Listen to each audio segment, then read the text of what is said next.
I just want to start off by saying how excited I am to announce Gerad Parker as our new offensive coordinator.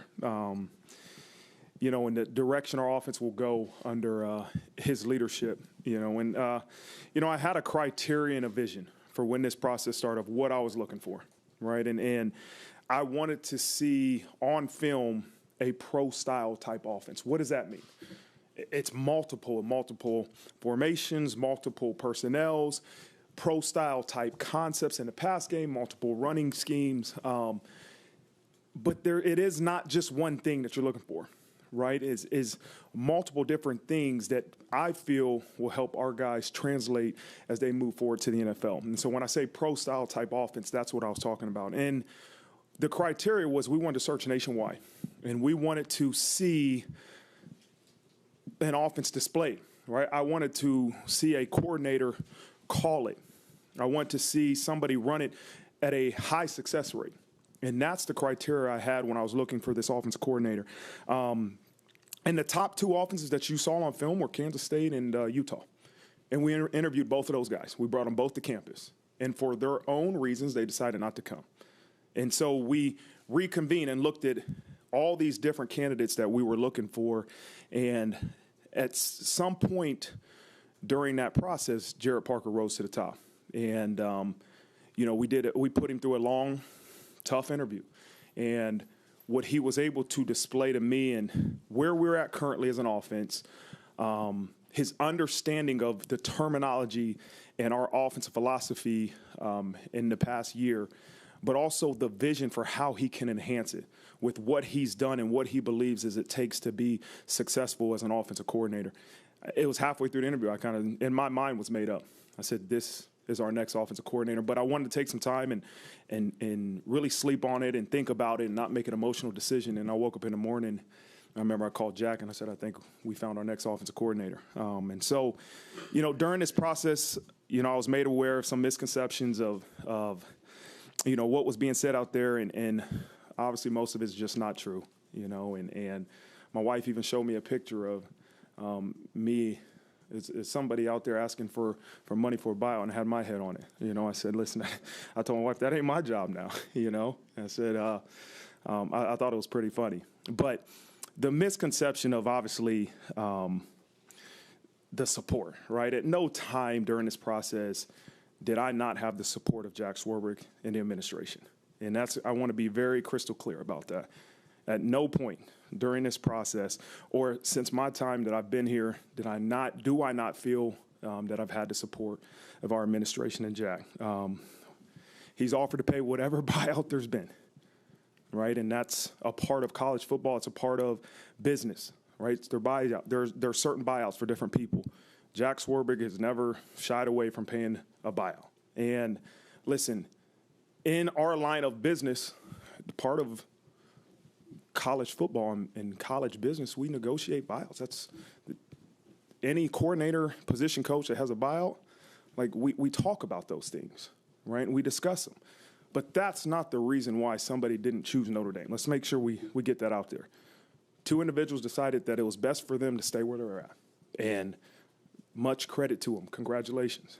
We found the guy I feel is the right guy for us. And I just don't want the narrative to be that somebody didn't choose Notre Dame because of a buyout, because it's not true. And I'll say it again and again. That is not the truth. Okay? And I know there will be many questions about the process, which I understand. But, again, I can't reiterate enough how excited I am for Gerad and the new direction of our offense. And Jared's a guy I've known for over 10 years, and we've had many conversations about this, even our days at Purdue, about one day being in a position where one of us is a head coach, one guy's a coordinator. And for it to happen, I'm extremely excited for our football program and really for our offense. So with that, I'll open up for questions.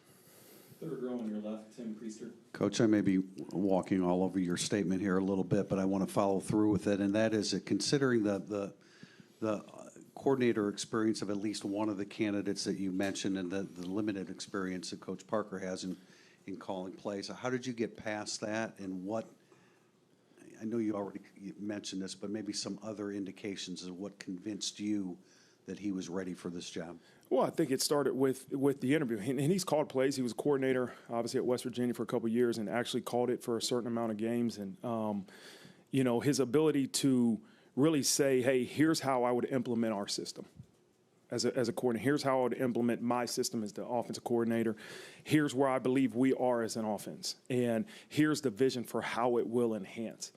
And that to clearly, really display that and to get that conveyed over to myself and the offensive staff is really what it took, and there's a lot of people out there that can that have had success, and maybe not in the type of offense that I want to run here at Notre Dame, but to have somebody that can really understand where we're at, to help our guys with the learning curve and understand and really convey how we'll improve is really why I chose them. There seems to be somewhat of a pervasive attitude on the outside of Notre Dame and the administration that Notre Dame isn't fully committed to winning a national title. From your perspective, on the inside, how is Notre Dame and is Jack Swarbrick and the entire administration committed to Notre Dame getting to the mountaintop of college football? I don't see if there's any other way that they can show more commitment to us having success. I mean, that could be with coaching salaries, that can be with NIL, that can be with the support of our football program and continue to enhance everything we do, facilities, training table, whatever it is that we believe our program needs to continue to climb to the mountaintop. I've had full support by the administration and Jack. Front row on your right, John Bryce. Marcus, you touched on it a little bit, and following up on Tim, you probably could have taken this search a little bit longer, but you had the extensive interview with Gerad last Tuesday. What did you see or hear during that gave you the peace of mind to say, okay, we are moving to wrap this up? This is the guy. Yeah, it's what I kind of just hit on, John, is that the ability to say, here's where the offense I was a part of is at. Here's the strengths, here's some of the weaknesses, here's the ways that I believe we can improve. Here's where I can bring in my own philosophy as an offensive coordinator and help us enhance. And that, to me, halfway through it, I said, this is the guy. The way he talked about installs, the way he talked about developing our staff, the way he talked about developing the culture of that offense. I mean, there was so many different points. I said, man, this guy is it. And I might not have paid too much attention towards the end of it because I knew at that moment, I said, I found our next offensive coordinator. And, again, you don't want to make emotional decisions. That's why I didn't stop the interview right then and there and say, hey, let's hire him. I just said, let me really think. Let me talk to some people that I really trust and know that were in those interviews and that I've talked to and bounce ideas off of to see am I right in the way I feel, And I woke up in the morning and I said, yeah, this is it. This is the guy. And you referenced trust there, and that's a big element in your program. You obviously have trust in Gerad with that 10-year friendship. How much of a part does that play? And then also, now that you've hired a DC last year and an OC this year, how does that equip you better moving into the future for these situations? Yeah, hiring is going to be a part of, what this position entails. You're going to have guys that continue to move forward and move on, and at the end of the day, coaches do what's best for themselves and their families. And that's what we got to understand is that, these men that are coaches in the college football profession, a lot of them have families, and a lot of them have to make decisions that are best for them and their family. And so that to answer your question about the hiring process, it's going to be something that continues to happen. When we have success, with team success comes individual success, right? And guys will continue to get options to continue to move forward with their in their careers. And I'm always the first one to support our coaches as they move forward. As far as Gerad, listen, I'm not hiring a buddy. Let's make sure we're very clear because I've known him for a long time. I had a comfort level with who he is as a person because that's important to me that you treat our kids the right way. You treat them with respect. You love them.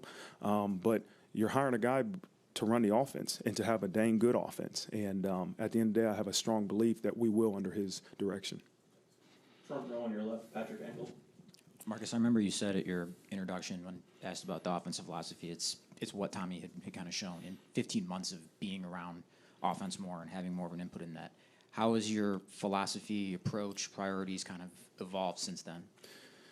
Yeah, again, what Tommy had shown was to be a pro-style type offense. And, again, that's still the vision I have for Notre Dame's offense. And But it's an offense that I want to have success, right? It's not an offense that's just pro style that isn't successful. Like, I want to make sure that we are developing these guys so that the transition from college to the NFL isn't a huge one, right? And that they have a transition that they feel like they understand the basic concepts that are used throughout the majority of the NFL and understanding of pro-style type football. But it's still about making sure we have success and making sure that it's efficient in what we're looking for.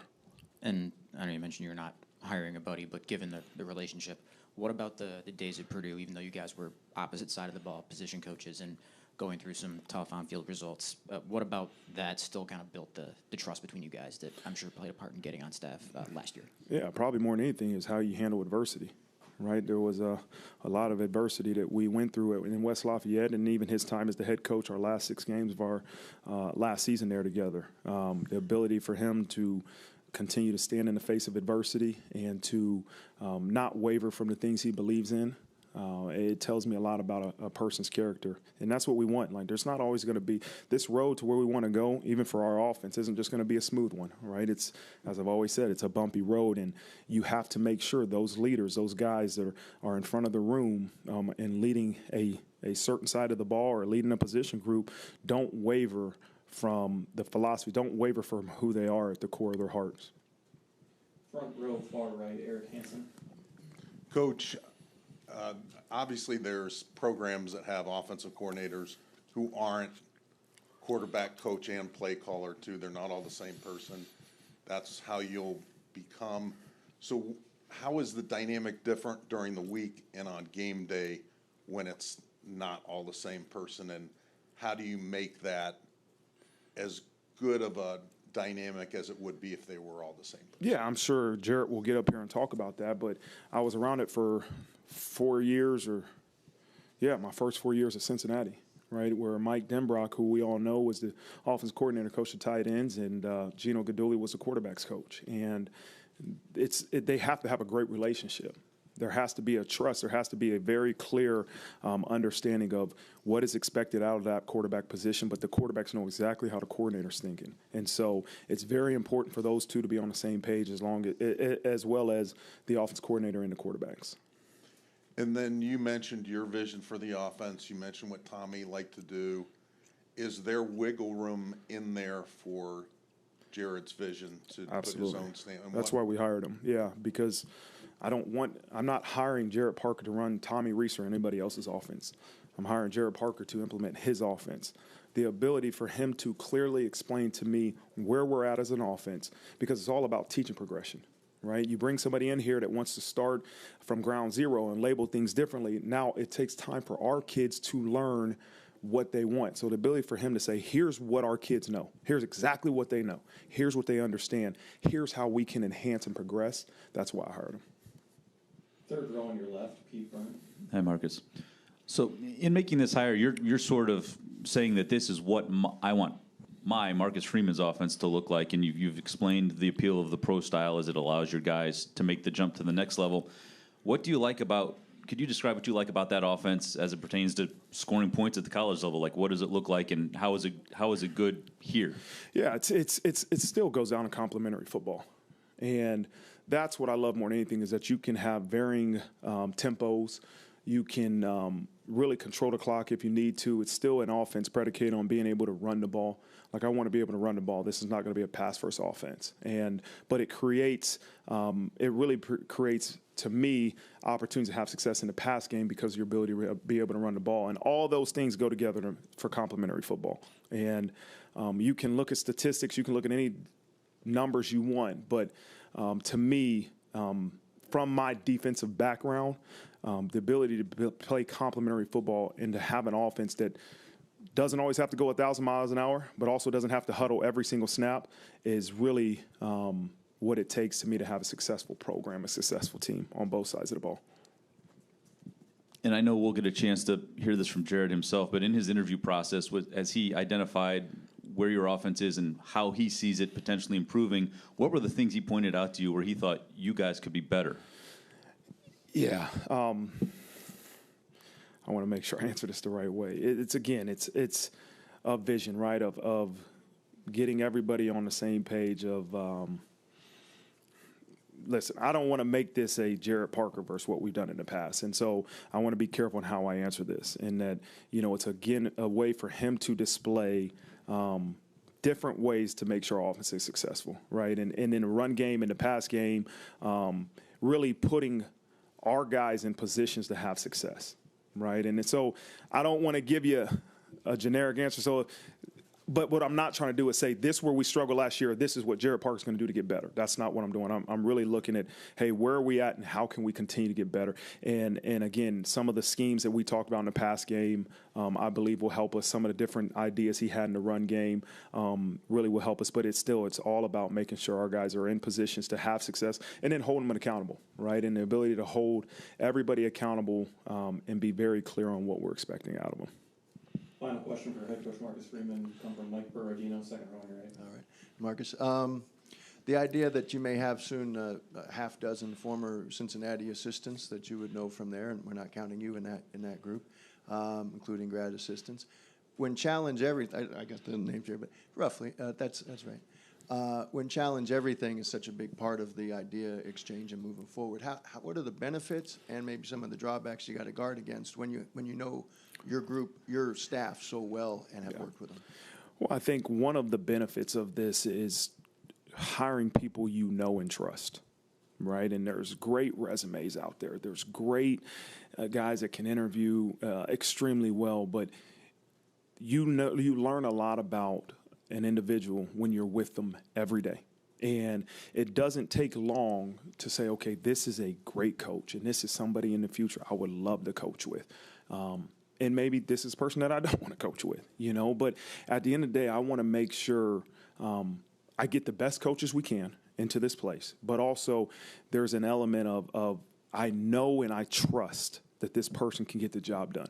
I know he's an excellent football coach. I know he's going to develop our players, and I know he cares about them and is going to treat them the right way. And at the end of the day, you know what, I'm going to take a chance on guys that I know and I trust rather than just maybe a resume or rather than just a guy that did a great job in an interview. Experience goes a long way. The experience with somebody. And then maybe the experience of that hockey outing, which everyone talked about, and maybe got their hopes up in the fan base that something was happening right there. As it turned out, the guy was at the hockey game. Yeah. But what did Gerad show you maybe from that experience? Let's hit that hockey point real quick. Yeah, right? So it could be uncomfortable. We brought guys in that we want, correct? So we bring our top recruits into this place. And guess what we did with them on junior day? We took them to the hockey game because Coach Jackson does an excellent job, and that's a great environment. So we're not hiding the point of that we brought a guy in that we wanted, so we took him to the hockey game. And he ended up not coming here. That's okay. I don't want to hide because I'm worried about, well, somebody might think that this guy turned us down or this guy said, no, he made a decision that's best for him. But I don't want to hide the fact of what makes Notre Dame great. Right? If we're going to bring our top recruits to the hockey game, then why not bring an offensive coordinator candidate to the hockey game? Because why? If we don't get them, people are going to say, well, you tried and you lost. That's life. He decided to make a decision that was best for him. I wouldn't change that if I had to. We want to put our best foot forward. We're not trying to hide and say, hey, let's interview guys and we don't want anybody to know. Because somebody might say you didn't get the guy you're going after. That's okay. That's life, and we won't hide that. We won't, in the future, if we are interviewing somebody else, guess what? We're going to put our best foot forward and try to show them everything that's great about this place. Why hide? Well, that's not what we want to do. And how do you think Gerad came through that process, that sitting there and the three of you together, in some way could have been uncomfortable. He would like to be the OC, and then you've got Ludwig sitting there. What was the conversation like afterwards? What did he show you in that test? That's his character, right? Is that he probably did. I know he did. We've had long conversations about it, but he's a person that put Notre Dame first. So that shows you what type of teammate he is. He wanted the offensive coordinator position. I asked him, hey, would you like to go to this hockey game with a guy we're bringing in to interview to be the OC? Absolutely. So that, to me, speaks volumes about Gerad Parker more than anything else. Thank you. Thank you, Coach. Good. Thanks, guys. Stepping to the podium next will be John and Bobbie Arlotta, offensive coordinator. Gerad Parker will open with an opening statement. Thank you all. That's a little different walk than the one we got here a year ago, huh? So listen, first I want to do, there's some things I want to make sure I don't miss. Number one is I want to thank Jack, Father John, and Coach Freeman for giving me this opportunity, and it is a large opportunity that I'm very thankful for. The last thing I won't let Katie tell me to do will be that I'm going to thank my wife now for 9 moves, for having 4 beautiful children, for supporting us through all of it, through the hard times, through the great times, and all in between. Those moments are what put you in a position to be here, and I couldn't be more grateful to her and the rest of my family for the support, and then back to Coach Freeman for getting us here to this position. Nobody is more charged to do this job than I am. Every morning I wake up from this point forward will be to put my feet on the ground and make this the right hire for Coach Freeman and everybody in this organization. As far as it goes with the offense, I think that anything you talk about, leadership's a very lonely role I've learned throughout my career, and the first job I have is to lead a group of men that are very, very motivated to be great. And what that looks like is unfortunately when you lead, you have to hold everybody accountable to the standards set forth from the head coach and then for me in this offense. So holding staff and players accountable is one of the toughest things to transform to. I know early in my career, that looked like really wanting to be a pleaser in some ways and make sure that everybody likes you. And certainly you want to treat people with respect that at the end of the day they know that. But at the same time, we're doing them an injustice if we don't hold people accountable to the standards of it. So this offense moving forward is a collaborative effort, but it certainly falls on my name first. As Coach Freeman said, we see this as our structure in the shell of this thing looking very familiar to a lot of things within the organization. By formation, by the way we line up, by the way we get things going in and out of the huddle. Those things will look similar, and to adjust and grow is one of our golden standard things. And we'll do that. We'll find ways to make sure it fits what we do, but also if there's ways we can enhance what we're doing and take a step in our passing game or our run phase or how we operate against highly loaded boxes in the run game, and all those things will come up. But I think the motivation moving forward will be, what can our players do best, and how do we make the ball go forward and gain yards and score points? If the answer to that question is yes with any scheme we broach, then we're going to do it. If the answer collaboratively is no or it's too much, then we'll dump it, we'll move forward, keep things simple as we can, and continue to let our guys make our plays work, which is going to be a big theme that I've shared already with the guys. We want our guys to take care of the football. We want them to have effort with physicality. They want them to play with great details and make our plays work. So sometimes we'll cut the amount of plays and more look at making our plays work against multiple fronts and coverages so our guys are confident and play fast. So that would be where I would start. Again, so appreciative to be in front of you. And with that, I'll take questions. First question will be from Tyler James, second row on your left. Gerad, I wanted to get your thoughts on how did you transition from one day helping pitch, bringing an offensive coordinator on board, to a couple days later interviewing to have the job yourself? How did you make that transition? Well, I think that as Coach Freeman said, it is maturity, I think, as you go through a process and go through the things we've all been through in this coaching career, that the first thing you have to do is make sure that you're not letting your ego get in the way. So as we went through the process together and things changed, the number one thing is do what's best for Notre Dame and Marcus Freeman. That's my job, is to serve the message of the head coach and go through. You do that job well, because that was the job that was called. When that transformed, you also want to be able to say, hey, I'm not going to flinch at the opportunity to be the offensive coordinator here because of the work put in before this to put yourself in a position. Because as we're going to ask our players, when your number is called, be prepared, right? And all I knew that I could control through the process was help feed the message of the head coach and get us to a great decision. If that changes gears when it did, it was to also be able to give to him my confidence, my direction, and what we would do if we wanted to move forward that way. So that's what I tried to do. Sam Hartman made a big decision to come to Notre Dame under different circumstances. How much have you prioritized, or will you prioritize connecting with him and making sure you guys are on the same page of what you want to do this season? Sure. Sam and all of them, they're all critical, because now you're not building relationships with 8 guys in the tight end room. You're building relationships with an entire offensive unit. I understand the question about Sam because of the nature of him coming here and him getting here, and it was a big news. But he is driven by ball and driven to get better and come here to have what he wants to have, success here at Notre Dame. So there's been communication with all of them. but especially with him to obviously sit down and talk to him about the direction of the offense, to maybe ease some anxieties, because with change comes a lot of thoughts and things that you want to get addressed. So we've addressed it with the entire offensive unit, the staff, and we'll continue to give our guys confidence and let them know that the direction is to move forward, as Coach Freeman says. Front row on your right, John Bryce.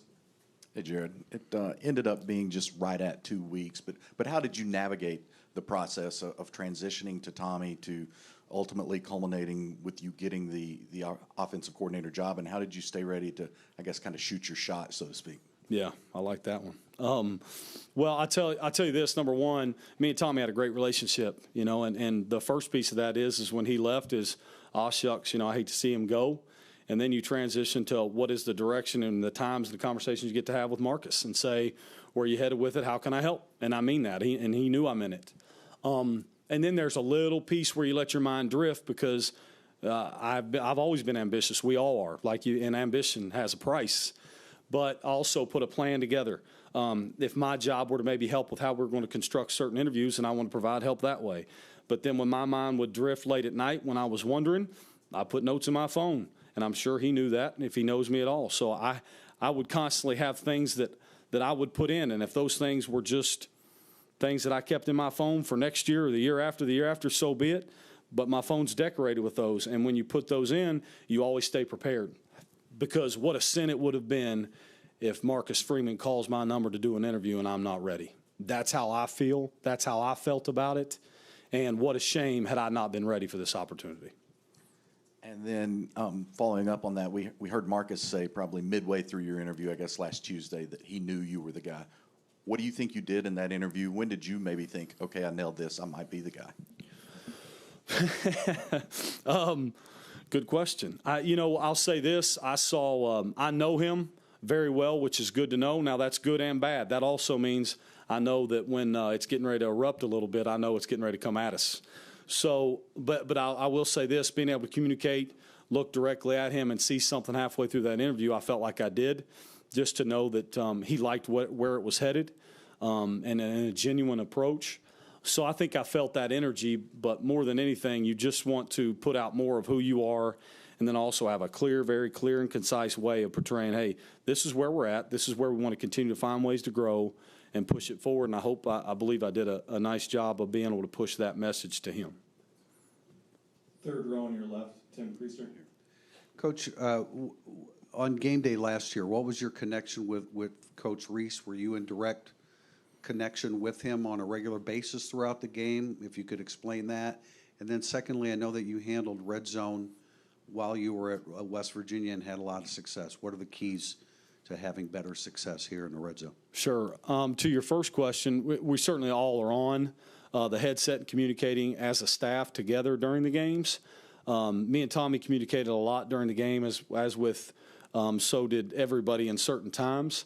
But we had a constant line of communication. I'm a little bit, you all will learn, and Coach gives me a hard time. I'm a little bit of a talker, so I would rather, to the big moments or even when the defense was up, I would rather say, hey, what would you call right here? And it's really just to get in my way of thinking to keep my mind busy so we didn't have to sit there and be nervous about watching a key moment in a game. But we talked a lot. I think it's important to have good interactions, so that helped him.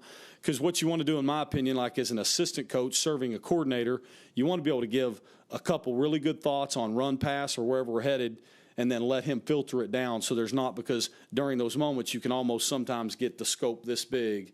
That's hard to attack. So just being able to give thoughts during or not give any thoughts at all at times. To your second question, what was it again? I'm sorry. Red zone and your success. Yeah. It was a really good focus for me at West Virginia and other places. And to be collaborative is something huge, because I think, in my opinion, it does two things for your staff. Number one, it makes them matter. And there's nothing better as an assistant coach to be able to see a play work during a game that you helped implement and put in, and provides them with ownership. You don't want to have a staff that just where you take on everything, and before you know it, it may create something where they don't grow. You want to have a collaborative effort where they own it. I think doing that at West Virginia helped me to where then if the red zone had a bad day on game day, you just didn't say, well, I just coached the wideouts or the tight ends or whatever. No. We failed. If you really own it, it's on you too. And that's how I felt. And so moving forward, I hope we have the same relationship with our staff in certain areas that they'll provide studies on a weekly basis. We'll put a plan together. We'll trust the plan, trust our players, and attack it. And then just some clarity as to how much play calling you did in general over those 2 years. We've heard obviously about red zone, about play calling responsibilities being taken away at some point. Could you give specifically and offer some clarity as to how that went for your 2 years? I'll paint a very honest picture and then due respect by all parties involved. That's about all I would put with it, is that a very clear message was put across when I took the job that I would run unit meetings and do a lot of things. I was involved in every facet of building an offensive game plan, controlling the players over there in unit meetings, and all those things. And that was clearly portrayed. During that time, I was offered by Coach Brown an opportunity to be able to call plays at different times during year one. And those would be different moments of red zone in different areas. When my number was called, be prepared. When it wasn't, serve the head coach and serve our offense. That was done. Year two, at a certain time at that point, things changed for a multitude of reasons. When my number was called, I was prepared to call those games and called them in entirety. So at that point, that's when things maybe changed to a full scope of calling complete games. And again, the details of that I don't think are fair to anything moving forward. But I was tremendously grateful for that opportunity. It prepared me for what this one's going to be. And that's really about all I would say to it. Thank you.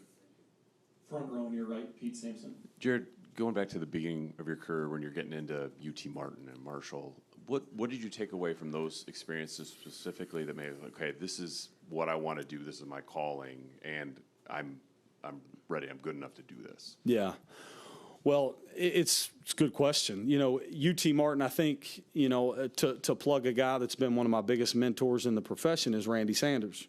And Randy Sanders is the quarterback's coach at the University of Kentucky at the time. Joker Phillips was the coordinator. So everybody asked, to your question, how do you do this? Well, I saw two guys that were pros function that way in my first job as a GA, and it was phenomenal to see them do it and do it at a very high level. So Randy helps get me the job with Jason Simpson at UT Martin. I coached running backs. I was scared to death. I had no clue. I mean, I was a wideouts guy who had just got done GAing with offensive line. So to go do something that you really felt, you know, was a big step for me, and it taught me a lesson in being prepared and taking steps going. I think coaching the running backs in my first job, then moving to wide receivers, then being allowed to do things that probably I wasn't prepared to do, just allowed you to develop this huge scope of things and how to teach and learn ball, develop some things of what you want to do or not want to do.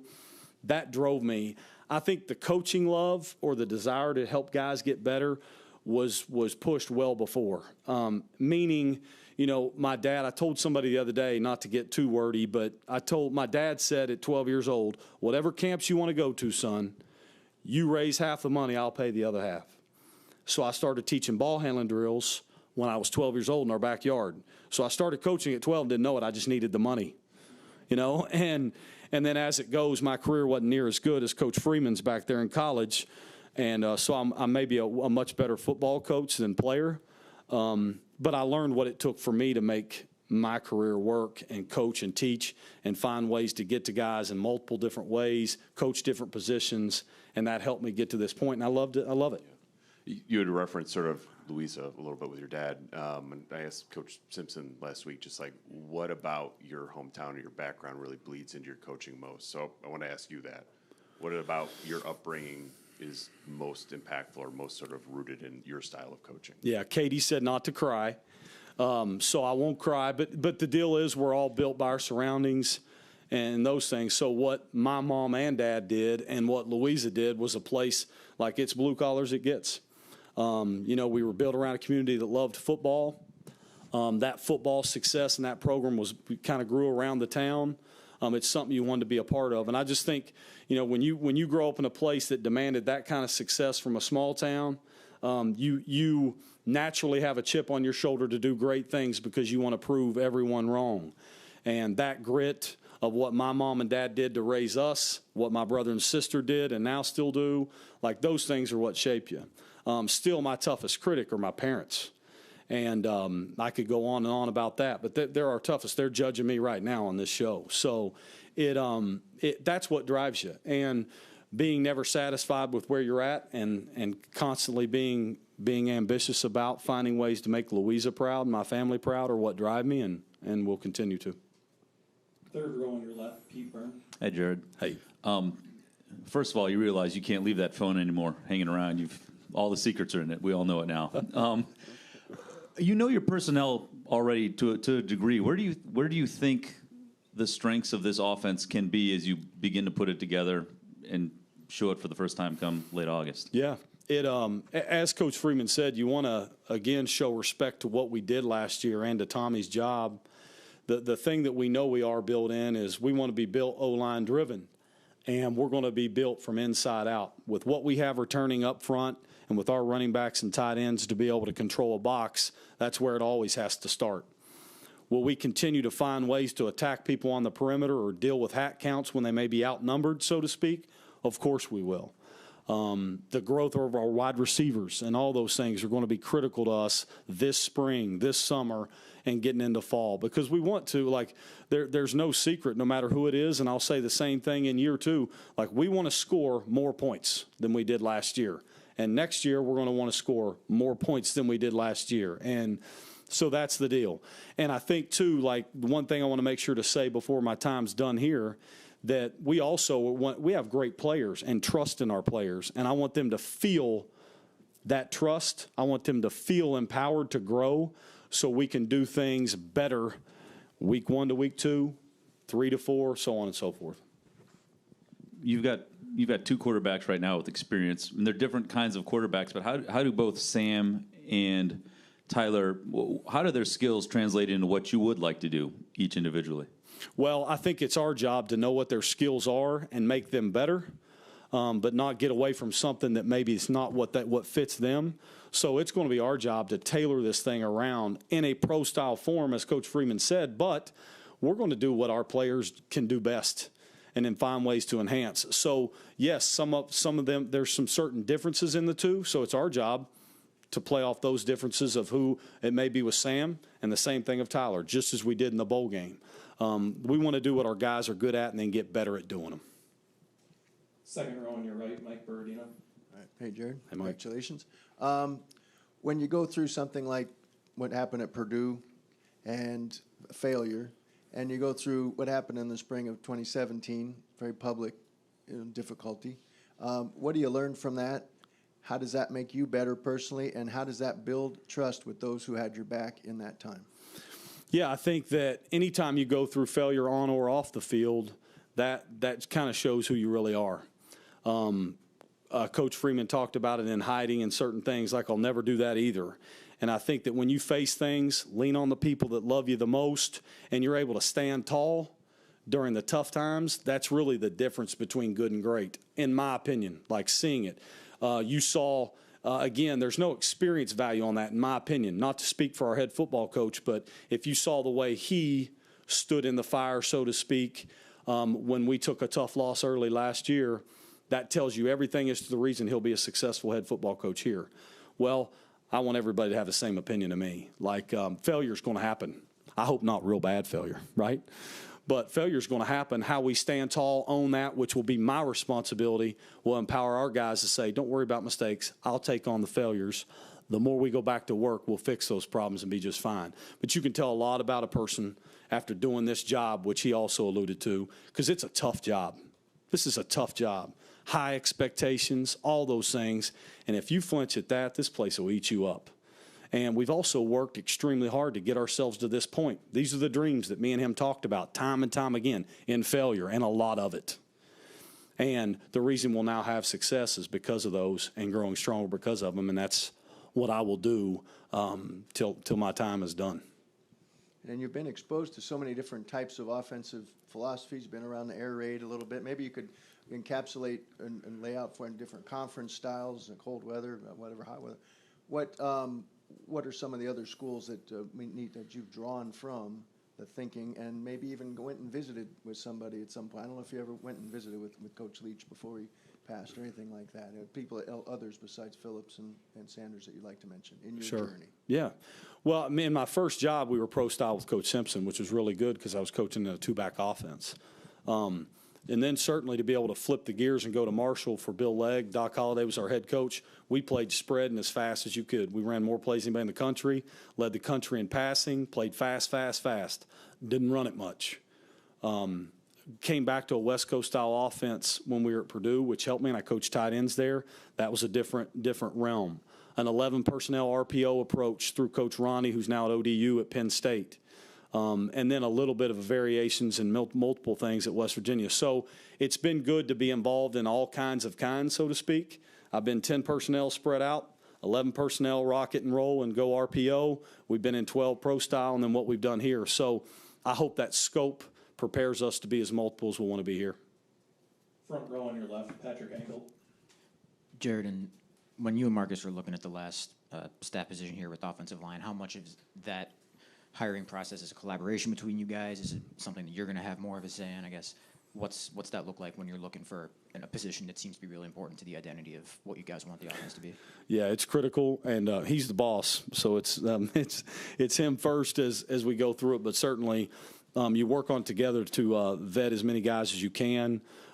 Take everything he wants me to do with it, search out, find answers, get to a point where we feel really good about a certain number of candidates and get this thing done.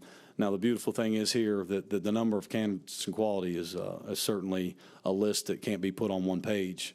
So finding those, see what fits us, feel his information, bring it down, get information back to him, and come to a decision. It's a lot, but it's a collaborative effort. It's certainly not just mine.